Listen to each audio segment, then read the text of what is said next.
Thank you, Mr. Chairman. Mr. Chairman, I am compelled to speak to an editorial in the Cayman Compass of Wednesday, June 3rd, entitled Corruption and Insidious Creeping Crime. We live in a free society with a free, unregulated press which is at liberty to espouse and propagate its own viewpoints, promote its own agendas, and say virtually whatever it thinks and feels. Indeed, the Bill of Rights contained in the Cayman Islands Constitution has enshrined the right of freedom of expression. And it goes without saying that the government of the day is to expect scrutiny, criticism, and challenge from the press. In fact, it is the media's job to take us on. But the editorial in question was not about the government, and it was not about me. It was about the people of the Cayman Islands. It called us by name. For months now, this community has endured smear campaigns, insulting editorials, racist cartoons, and insult after insult by our very own daily local newspaper. Just what the publisher hopes to achieve or build, only he can reveal. But it is becoming increasingly obvious that he is on a crusade and that his battle, much like that of Don Quixote, is with an enemy of his own creation. It is a credit to the tolerance, civility, and propriety of the people of the Cayman Islands that the publisher feels that he can, with impunity, continue to systematically undermine the foundation of harmony which undergirds this country. But on Wednesday, the Cayman Compass stepped over the line, way over the line. In an editorial that is as disingenuous as it is self-righteous and hypocritical, the Compass declared that corruption is too common in Cayman and went on to sweepingly accuse the entire Cayman Islands of being, and I'm quoting, culturally steeped in corruption. We are left to wonder whether the editor lives in the same Cayman Islands as the rest of us when he states that corruption is, quote, too common in the Cayman Islands, unquote. I suspect, though, that he is not referring to himself or the paragons of virtue that comprise his editorial board. So he must then be referring to the rest of us, all the other people of the Cayman Islands. Mr. Chairman, this country was built on hard work and honesty, and this is our foundation. Our forebears will attest that nothing came easy to them. They worked for what they had and helped build these islands, along with those who came to help, into the Cayman Islands we know today. And for Mr. Legge and his editorial board to insinuate that the very core of Cayman is based on corruption, and that corruption is interwoven into our culture, is an allegation that as Premier, I will not allow to go unchallenged. I would never be one to say that things in our islands are perfect, Mr. Chairman. We have our issues like everywhere else. Nowhere is perfect and without its problems. But let us examine what Mr. Legge and his editorial board said on Wednesday when he deliberately painted the entire Cayman Islands and everyone living here as being a place and a people that are entirely corrupt. The editorial stated, and I am quoting, "Perhaps when it comes to identifying corruption, people in Cayman truly don't know it when they see it because they have been culturally steeped in it," unquote. Note, Mr. Chairman, that he says they have been culturally steeped in it. I guess that is intended to convey that those at the Compass are immune to the corruption virus, which he says is so rampant here. Mr. Chairman, the editorial further infers that with virtually every single everyday transaction, and some less commonplace ones, from vehicle inspections to work permit approvals, exemption from development regulations, voting, to millions of dollars in bribes for sporting events, that, quote, lurking behind the scenes are shadows of impropriety, influence, and inscrutability, unquote. I note, though, Mr. Chairman, that the Compass is happy to accept advertising dollars from all of the supposedly corrupt entities or persons who inhabit these islands, and presumably the salaries paid to Compass employees are also derived from inscrutable and possibly corrupt sources. Mr. Chairman, the editorial goes on to say that corruption, quote, is so commonplace, we tend to normalize it, refusing even to recognize it or neglecting to see how aberrant it really is, unquote. And to add further insult to great injury, Mr. Chairman, the editorial also opines that, quote, in Cayman, we are more likely to attribute such behavior to cultural differences, unquote. The sad irony is that the Cayman Compass's attempt to equate corruption with being Caymanian is not only disgraceful and insulting to the good people of this country, but it makes light of what is a very serious issue.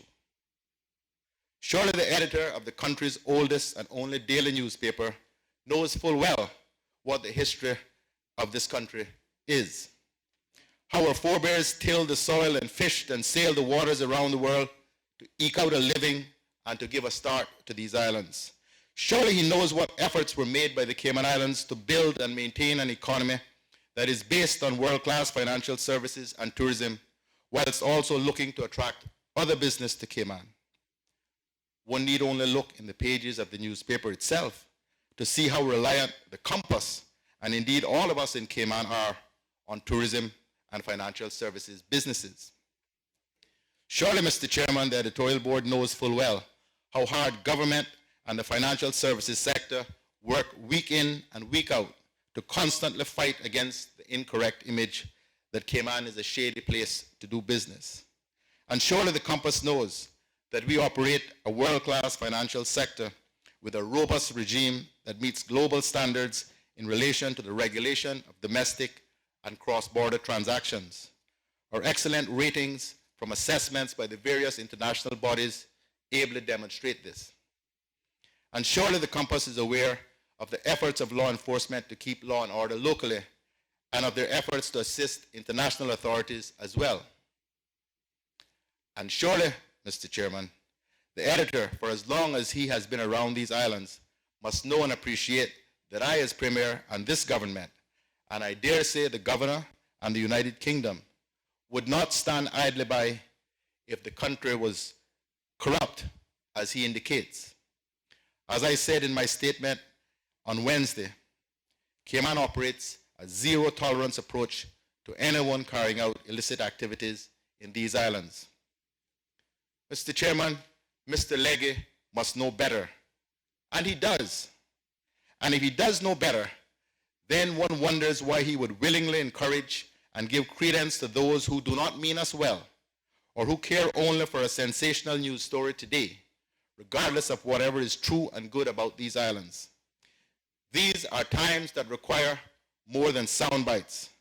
These are times that require responsible leadership, and yes, Mr. Chairman, responsible journalism. Mr. Legge must know that his editorial board's reckless abandonment of the truth can set us back and make our job and the job of every financial services provider and investor in these islands even harder. But the sad fact is that he does know what the reality is. He knows, Mr. Chairman. And so because he knows, the Compass editorial is not only reckless, it must be interpreted as a treasonous attack on the Cayman Islands and on all of the people of this country. It is a direct attack on everyone who lives here, who works here, who invests here, who has a business here, who serves on public boards, who works in the public sector, who works in financial services, who works in tourism. And it is a full frontal assault on the many businesses which pay hundreds of thousands of dollars to the Cayman Compass every year in advertising fees. In these difficult days, Mr. Chairman, and in the weeks to come, when the world's attention is trained upon us, it is important for all of us in Cayman, but especially those in leadership and in the press, to maintain our dignity and to protect what we have worked so hard to build up, not by ignoring a problem or covering up, but by standing firm in what we know to be true and resisting the cheap thrill of sensationalism.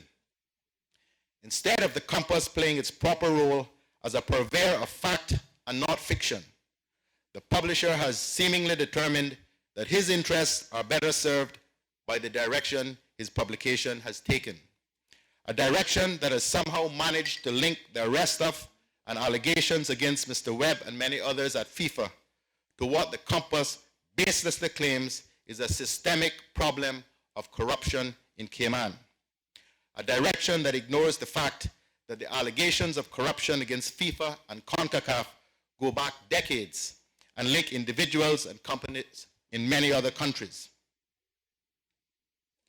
Mr. Chairman, the press has a right to speak freely, but they also have a duty to be factual and to act responsibly. A free press is important to a free society, and I will defend at all times the need for a free press. But I will not sit by and say nothing when the compass takes that freedom for granted and is as reckless, disingenuous, and irresponsible as was its editorial on Wednesday last. I suggest that the editor of the compass pay close attention to the words of Stanley Baldwin, a former British Prime Minister, who, when admonishing irresponsible newspapermen of his day for misrepresentation, said that what these newspapermen were seeking was power, but that, quote, power without responsibility is the prerogative of the harlot through the ages, unquote.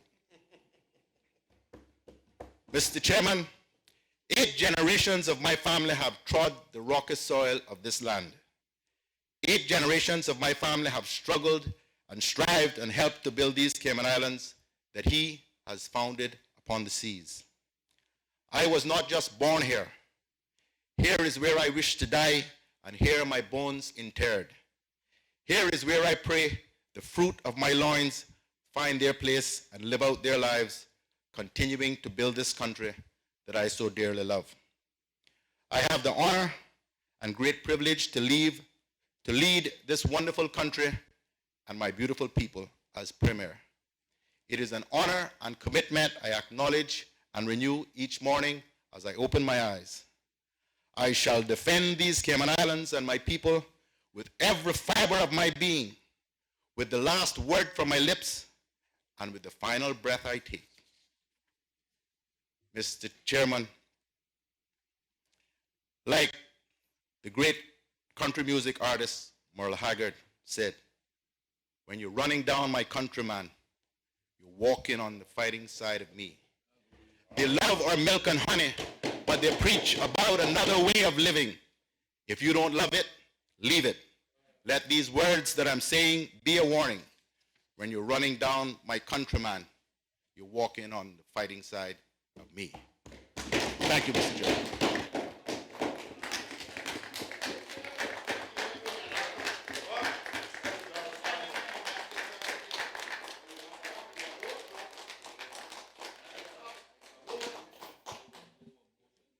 Thank you. But I'm moving one. Thank you, Honorable Premier. And I think from what was being expressed here in the chamber, I think all members join with you in the words you've just spoken. Mr. Bush? Mr. Chairman, may I? Yes, Mr. McLean. Mr. Chairman, I didn't have the benefit of the time the Premier had to prepare his speech, which I applaud him with.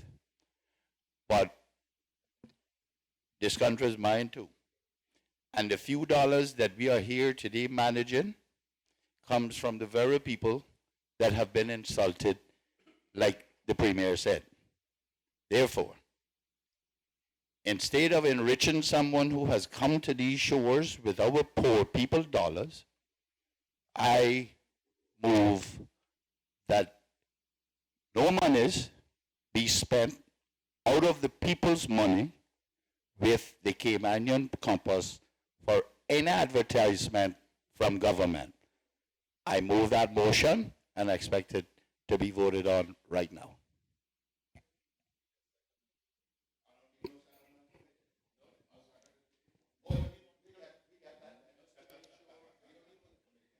Thank you.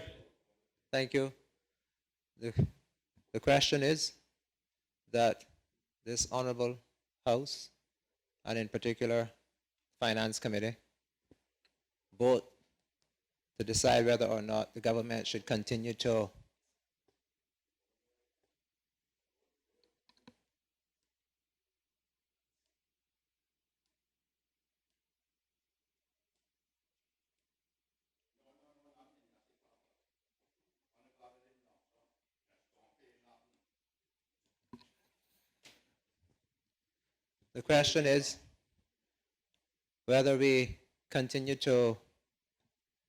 the question is whether we continue to allow the Cayman Islands government to spend its advertising or to advertise jobs and other tenders, whatever the case may be, with the Cayman campus. All those in favor say aye. Aye. Aye. Aye. And those against, no.